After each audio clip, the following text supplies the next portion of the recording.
Nagsimula ang gulo ng hinawakan ng mariin ng matangkad na lalaki ang kurbata ni Pluto at sigaw na nagtanong, "Ano sinabi mo?"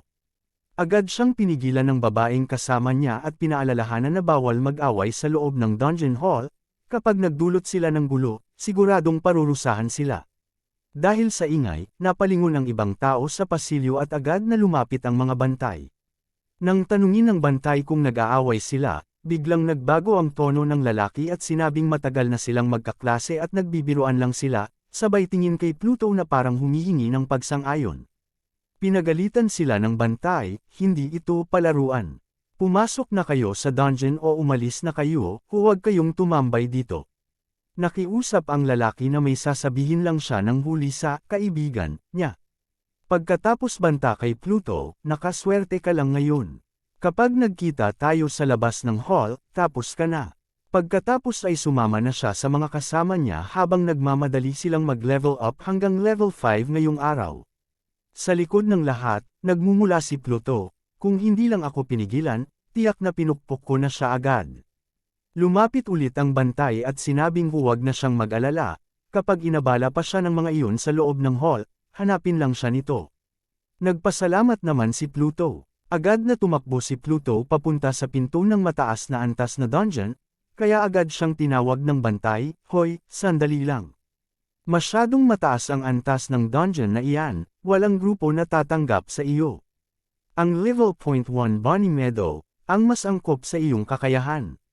Ngunit laking gulat ng bantay nang makita niya ang hawak na sandata ni Pluto, hindi siya makapaniwala at napaatras, "Ay iyan ba yan? Giant Rock Staff. Iyan lang ang matitigas na bagay na ibinabagsak ng Giant Rock Rhino King kapag gold difficulty o mas mataas pa. Hindi naman siguro, nakatalo na siya nito ng mag-isa. Hindi lang basta sandata ang hawak niya, kasama pa nito ang kanyang malaking itak at hukbo ng mga kalansay na sundalo." Habang pinipili ni Pluto ang gold difficulty sa panel, sinabi niya sa sarili, "Naalala ko, 4 na beses lang pwedeng pasukin ang bawat dungeon araw-araw. Oras na para magsimula." Tuluyan na siyang pumasok sa pulang portal, at nagpakita ang paalala, "Natitirang pagpasok ngayong araw, 3. Sa labas, hindi pa rin makapaniwala ang bantay, "Alam ko na." Pinili niya talaga ang gold difficulty. Kung kaya niyang talunin ang ganitong antas ng mag-isa sa kanyang kasalukuyang lakas, gumawa siya ng bagay na hindi kayang gawin kahit ng mga S-rank na mangangaso. Sa loob ng dungeon, narinig nila ang nakakabinging sigaw ng higanting Rhino King. Pero imbes na matakot, napangiti lang si Pluto at bumulong, "Tingnan mo nga naman kung sino ang nagpapakita ng pangil sa akin." Sa unang pagsalakay pa lang, agad na bumagsak ang higanting kalaban. Lumabas ang abiso, "Giant Rock Rhino King down. Plus 5000 X. At natitira na lang ang 2 beses na pwede niyang pasukin ang dungeon ngayong araw." Pero hindi pa tapos ang Rhino King. Huminga ito ng malalim at muling nagalit, pero ngumiti lang si Pluto at sinabing, "Hindi ka talaga natututo, no?" Isang malakas na pagsabog ang yumanig sa buong lugar. Inutusan ni Pluto ang kanyang mga kalansay na sundalo, "Ituloy lang nyo." Muli nilang inulit ang parehong estratehiya, hanggang sa tuluyan ng bumagsak at hindi na makabangon ang Rhino King. Natitira na lang ang isang beses na pagpasok. Pagkatapos ng laban, nakita ni Pluto ang maraming gamit na naiwan, ang daming nakuhang kagamitan, pero wala namang pakinabang sa akin. Ibenta ko na lang lahat ito mamaya. Nang maubos na ang lahat ng pagkakataon, lumabas na siya sa pasilyo, tapos na ang lahat ng gawain, oras na para magpahinga. May pagsusulit pa ako bukas ng umaga para maging opisyal na mangangaso. Sa huli, ipinakita ang kanyang katayuan. Pangalan, Pluto. Antas, 17.9% na ang progreso. Lakas, 10, kakayahang gumalaw, 10. Enerhiya, 85, dagdag 30 mula sa gamit. Depensa, 20, dagdag 10 mula sa gamit. Dumating na ang araw ng pagsusulit sa Aurora Academy, dinadayo ito ng maraming bagong mangangaso at punong-puno ng ingay at usap-usapan ang buong paaralan. Isang malaking balita ang kumalat, nagpadala ng mga tagamasid ang Azure Dragon Guild para sa pagsusulit ngayong araw.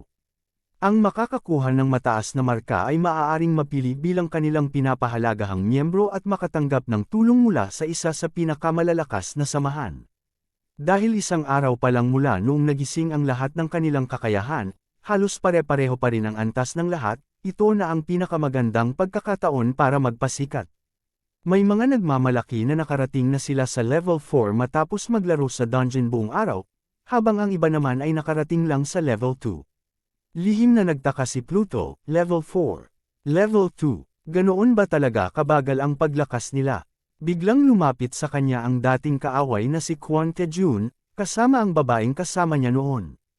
Tinanong niya si Pluto nang may pangungot siya, nandito ka na pala, sikat na necromancer. Kumusta na ang pagpapalakas mo? Ako, nakarating na ako sa level 5 kahapon. Ikaw, nakahanap ka na ba ng mag-aalalay sa iyo? Bago pa makasagot si Pluto, tinawag na ng tagapagsalita ang atensyon ng lahat, tumahimik na kayong lahat. Gaya ng nakagawian, ang Aurora Academy ang magsasagawa ng pagsusulit para sa mga bagong profesional sa araw pagkatapos ng paggising ng kakayahan. Ipinahayag niya ang mga premyo at pagkakataon, ang Azure Dragon Guild ay pipili ng 5 pinakamahusay bilang kanilang mga bagong pag-asa. Ang makakakuha ng unang pwesto ay makakatanggap pa ng espesyal na kagamitang antas epiko mula sa akademya. Lalong namangha ang lahat nang makita nila ang mga tagamasid sa itaas ng entablado, kabilang narito si Elder Aaron Crowley, isa sa pinakamatandang at pinakamalalakas na miyembro ng Azure Dragon Guild. Sinasabing ang daloy ng kanyang lakas ay parang walang katapusang bukal, tinatawag siyang ang walang kapagod na bukal. Sinimulan na ang paliwanag sa mga tuntunin ng pagsusulit, bawat isa ay papasok sa sariling silid ng pagsusulit. Si Elder Crowley ang magpapatawag ng mga kalaban sa bawat silid. 1 puntos bawat pagpatay, at mayroon kayong 30 minuto. Ang ranggo ay ibabatay sa inyong kabuoang iskor. Lumabas ang makapangyarihang anyo ni Elder Crowley, at agad na nag-alala ang mga baguhan, nasa antas 5 pa lang tayo, habang si Elder Crowley ay lampas na sa antas 70. Paano natin matatalo ang kanyang mga nilikha? Sobrang laki ng pagkakaiba. Baka hindi pa tayo makapagpatay ng kahit isa. Ngumiti lang ang matanda at pinakalma sila, huwag kayong mag-alala, itatakda ko ang lahat ng nilikha sa antas 1. Kaya ninyo silang talunin, makokontrol ko rin ang bawat isa ng hiwalay, sabihin nyo lang kung hindi na ninyo kaya at ititigil ko na ang inyong pagsusulit. Laking tuwa ng lahat ng marinig ito, ang kakayahang kontrolin ang antas ng nilikha ay patunay ng tunay na lakas ni Elder Crowley. Sigurado na silang makakapaglaro na sila ng buong husay. Ngunit hindi tumigil ang pangungutya ni Tae-jun kay Pluto, parang laro lang ito para sa akin. Pero para sa tulad mong basurang C-rank, kahit 1 pang puntos ay mahihirapan ka pa. Pag nakapasok ako sa top 5 at naging miyembro ng Azure Dragon Guild, saka kita seryosohin, huwag kang tatakbuha. Hindi nagpatinag si Pluto at sumagot ng may hamon, bakit pa maghihintay? Handa na akong makipagsabayan sa iyo ngayon mismo. Nagulat at napatawa ng malakas si Tae-jun, ano?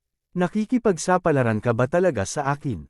Hahaha, akala mo pa rin ba ikaw ang matalinong henyo? Sumang-ayon pa rin si Pluto at nagdagdag, ikaw ang nagmungkahi nito, kaya ikaw na rin ang magtakda ng parusa sa matatalo. Nagwawala si Tae-jun, pupuksin ko ang pagiging kalmado mo habang buhay. Ang matatalo ay gumapang sa sahig at tumahol na parang aso sa harap ng buong paaralan. Walang pag-aalinlangang sumagot si Pluto, ayos lang. Sumasang-ayon ako. Opisyal na sinimulan ng pagsusulit para sa mga bagong profesional ng Aurora Academy. Inutusan ng tagapamahala ang lahat, mga estudyante, pumasok na sa inyong mga silid ng pagsusulit. Nang makapwesto na ang lahat, iniulat sa matanda, Elder Crowley, lahat ay nakapwesto na. Ang mga mahiwagang lupa ng paglilipat ay handa na ayon sa inyong utos. Maaari na po kayong magsimula. Sa isang malakas na pagputok ng mahika, lumabas ang tunay na pagkakakilanlan ng matanda. Si Aaron Crowley, pangalawang tagapangulo ng Azure Dragon Guild, antas 75, at isang bronze shaper. Agad niyang pinaganya ang mahika, naglipat ang lahat ng kalahok sa kani-kanilang silid, at lumabas ang mga kalaban, mga sundalong tanso, antas 1. Ngumiti si Pluto habang inihahanda ang kanyang sariling lakas, tingnan natin kung paano sila makikipagsabayan sa mga sundalo ng aking necromancia. Agad niyang ipinatawag ang kanyang mga kalansay na mandirigma, habang ang mga sundalong tanso ay mabilis na sumugod sa kanya. Agad na sumugod ang mga kalansay na sundalo ni Pluto habang sumisigaw ng lumaban. Sa isang malakas na kalansing ng bakal, mabilis na winasak nila ang mga sundalong tanso. Napansin ni Pluto ang kahinaan ng mga kalaban, madali lang silang masira. Kung hindi lang inalis ang limitasyon ng aking pagtawag at isa lang ang sundalo ko, magiging abala pa ang mga ito. Sa labas ng silid, nagulat si Elder Crowley, May nakapagpatay na agad ng 5 sundalong tanso. Panahon na para dagdagan ko ang bilang. Agad siyang nagpadala ng mas marami pang kalaban. Pero hindi natakot si Pluto, pinagkatiwalaan niya ang kanyang estratehiya. Kahit gaano pa sila karami, sapat na ang 5 sundalo ko para harapin sila. Isa sa bawat 2 kalaban, ganito ang paraan para mabilis at kontrolado pa rin ang laban. Muntik nang mabitawan ni Elder Crowley ang kanyang hininga, 10 sundalong tanso, agad na natalo. Mukhang may napakatalentadong estudyante ang inyong akademya. Laking gulat ng mga taga-Masid, bihira ang sinumang makakuha ng papuri mula kay Elder Crowley. Alam nilang hindi karaniwan ang kakayahan ng estudyanteng iyon. Hindi na makapaghintay ang mga tagapamahala, ipakita ang ranggo. Sino ang nasa unang pwesto? Nanlaki ang mga mata ng punong guro nang lumabas ang resulta, ito si Pluto. Nasa unang pwesto, Pluto na may 15 puntos. Pangalawa ay Colin Lancaster na may 5th, at ang iba ay nasa ilalim pa. Lalo silang nabigla nang makitang patuloy pa ring tumataas ang iskor ni Pluto bawat segundo, mula 15, agad itong umabot sa higit 20, at naging 23 na. Paano ito nagiging posible? Sigaw ng punong guro na halos hindi makapaniwala.